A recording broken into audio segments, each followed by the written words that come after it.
문희정의 핫 키워드. 가장 뜨겁고 궁금한 국제 이슈 분석하는 시간이죠. 문희정 국제정치평론가 전화로 연결합니다. 평론가님 안녕하세요. 네, 안녕하세요. 네, 이 아프리카 수단이 지난해 12월에 시작한 시위로 결국 30년간의 독재 정권을 끌어내렸습니다. 근데 그런데도 반정부 시위가 여전히 계속되고 있다고요? 네, 그렇습니다. 말씀하신 것처럼 수단에서는 지난 넉 달간 이어진 전국적인 반정부 시위로 지난 30년간 수단을 통치해온 독재자 오마르 알바시르 대통령이 결국 11일 군부에 의해 축출당했는데요. 이 쿠데타 직후의 혼란을 군부가 수습하려고 애쓰고는 있지만 시위대는 즉각적인 문민정부 수립을 강력히 요구하고 있는 상황입니다. 네. 현지 시간으로 13일 압델파타 알부르한 과도군사위원회 위원장은 대국민 TV 연설을 통해서 2년 안에 문민정부가 수립될 수 있다면서 야간 통행 금지 해제, 또 체포된 반정부 시위 관련자 석방을 지시했는데요. 야권연합은 과도군사위원회와의 대화에서 그동안 시위를 주도한 수단 전문직 협회를 비롯해 민간 대표와 야권 활동가들도 과도 기구에 참여시킬 것을 군부에 요구하고 있어서 당분간 혼란이 계속될 것 같습니다. 그러니까 결국에는 이 군부가 반정부 시위대와 뜻을 함께한 거네요. 네, 그렇습니다. 이 군부가 어느 편에 서느냐에 따라서 반정부 시위의 성공 여부가 결판이 난다고 볼 수도 있는데요. 예.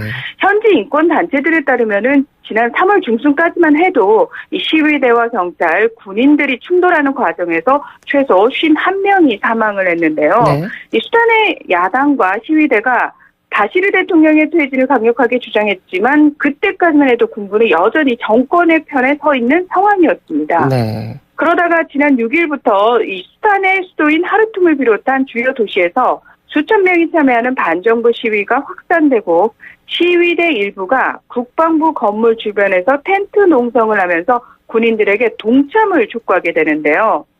물론 초기에는 이 과정에서 유혈 충돌이 더 격화가 됩니다. 그러자 미국, 영국, 노르웨이 등 서방 3개국이 지난 9일 공동 성명을 발표해서 수단 당국이 대중의 요구에 진지하고 믿을 만한 방법으로 응답할 때가 왔다며 바시르 정권을 압박했습니다. 네. 이 전문가들은 이처럼 바시르 퇴진을 요구하는 국내외 목소리가 점점 커지자 아와드 이븐 아우프 국방장관 등 군부가 쿠데타를 전격 결정한 것이 아니냐 이렇게 분석을 했습니다. 네. 하지만 이 반정부 시위를 하고 있는 수단 국민들이 지금 군부도 신뢰를 하지 못하고 있는 거죠.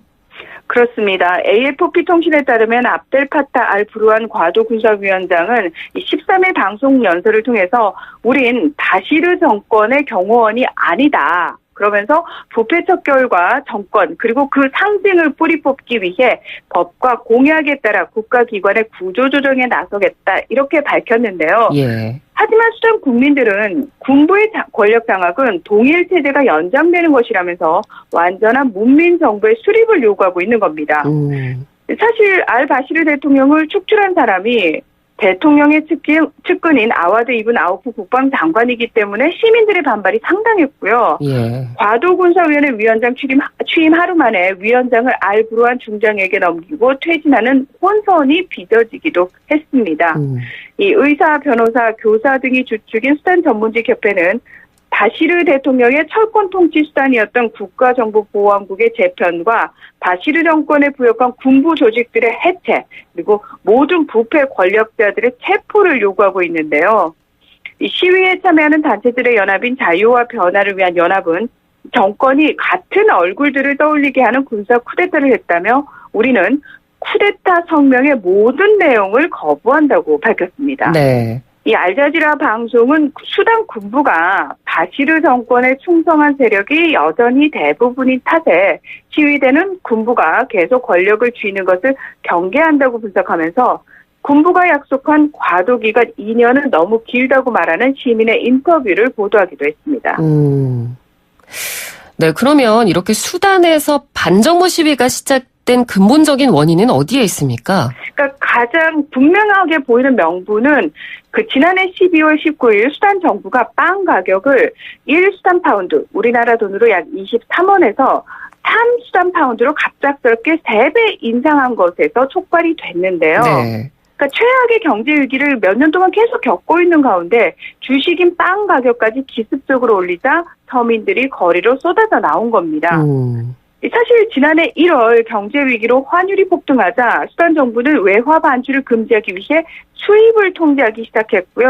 그러니까 수입을 통제한다는 건 무슨 얘기냐면 생필품의 60% 이상을 수입하는 상황인데 그 생필품이 수입이 안 되는 겁니다. 그러면 당연히 국내에서는 물자가 동인하겠죠. 그렇죠. 그러면 가격이 폭등하게 되는 수순을 밟을 수밖에 없습니다. 네. 여기다가 그동안 정부가 빵과 의약품 등에는 보조금을 지급해 왔는데 이 부분마저도 배제를 한 겁니다. 네. 그래서 지난해 2월에 이미 전년 대비 밀 가격은 3배, 빵 가격은 2배, 전기료는 30%, 의약품은 60% 정도 인상된 상태였습니다. 그래서 산발적으로 반정부 시위가 계속 일어나고 있었는데 이에 대해서 수단 정부는 강경 대응으로 일관하면서 유혈 사태가 빚어지던 상황이었는데요. 이처럼 계속해서 인플레이션이 심각해지고 있던 12월에 또다시 빵과 석유 가격을 인상하자 전국적으로 반정부 시위가 확산된 겁니다. 그러니까 결국에는 경제 위기로 인해서 이렇게 민심이 폭발하고 시위까지 이어진 건데 네네. 그러면 이 수단이라는 나라가 왜 이렇게까지 경제적으로 힘든 상황이 된 건가요? 이건 수단의 역사를 좀 살펴봐야 되는데요. 예. 이집트 바로 아래에 위치해 있거든요. 그래서 이집트와 영국의 공동 식민 지배를 받다가 1956년에서야 독립하게 됩니다. 하지만 영국이 식민 지배를 했던 인도나 미얀마 등 다른 경우에서도 보듯이 수단에서도 영국은 자신들의 식민 지배를 좀 수월하게 하기 위해서 남과 북 지역 감정을 유발하고 또 종교 간의 감정을 유발시킵니다. 이런 차별 정책을 시행했는데요. 네. 오랜 세월 이집트의 지배를 받아서 이슬람의 세력이 강했던 북부 지역은 수단이 분리되기 전부터 중심지였기 때문에 이미 경제적으로 좀 우월한 상황이었습니다. 하지만 농사를 지을 수 있는 비옥한 땅이라든지 수자원, 석유 등의 천연 자원은 남부 지역이 훨씬 풍부했기 때문에요. 네. 남부의 자원을 끌어와서 북부는 더 부유해지는 기형적인 상태에서 남부 지역의 대다수를 차지하는 흑인 기독교인들은 당연히 불만을 가질 수밖에 없었는데요. 예. 이로 인해 1956년 독립을 한 후에도 두 차례의 장기적인 내전을 겪고요. 2011년에는 급기야 남수단이 독립을 해나가면서 유전의 75%가 남수단 지역에 있으면서 남수단에 속하게 되거든요. 그러니까 위쪽에 있는 수단은 외화 부족에 따른 경제 위기가 매년 심화돼 왔던 겁니다. 네, 그 오랜 내전 그리고 분리독립 과정을 거치면서 경제 상황이 악화됐다는 말씀이신데 네네. 그래도 지금의 수단이라고 불리는 이 북부 지역이 남수단보다는 경제적으로 더 부유했다는 거죠? 네, 근데 부유했다고 해도 사실 모든 국민들이 그 혜택을 받았던 것이 아니고요. 예. 권력층인 일부 소수가 부를 독점하는 상황이었고 사회 인프라 건설이라든지 복지를 통한 분배는 거의 없었다고 보는 것이 더 정확한데요. 네.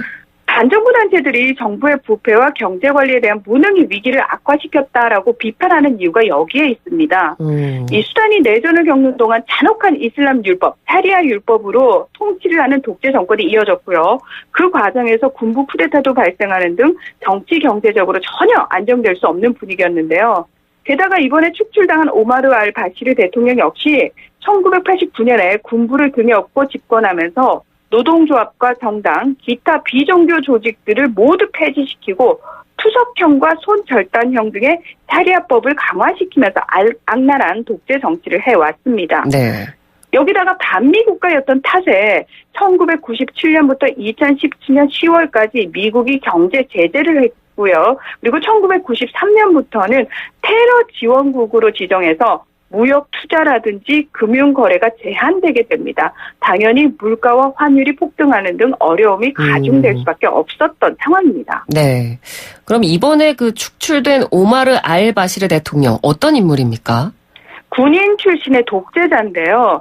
1988년 제8여단장으로 임명된 뒤에 내전이 벌어진 남부지역 전투를 지휘하다가 그 다음 해 6월 민선 정부를 무너뜨리고 집권을 하게 됩니다. 그러면서 바로 국가 비상령을 선포하고 의회를 해산하고 모든 정당의 해체를 결정하는 등 철권 강압 통치를 시작했습니다. 네. 그런 와중에 2003년에는 이 수단 서부의 다르푸르 지역에서 종족 분쟁이라든지 서기를 둘러싼 이권 다툼, 또 목초지와 농경지 확보 등 이 무슬림인 누비아계 흑인들이 자치권을 요구하는 과정에서 정부군에 의해서 대량 학살이 발생하게 되는데요. 네. 이게 바로 그 유명한 다르푸르 학살입니다.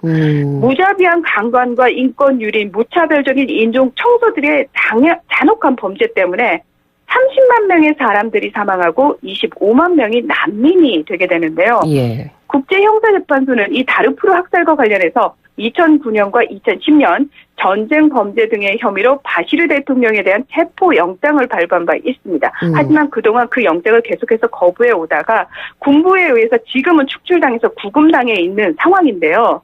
네. 수단 군부는 이 바시르 전 대통령을 국제형사재판소에 인도하지 않고 국내에서 기소하겠다라고 밝혀서 여전히 논란이 되고 있습니다. 네.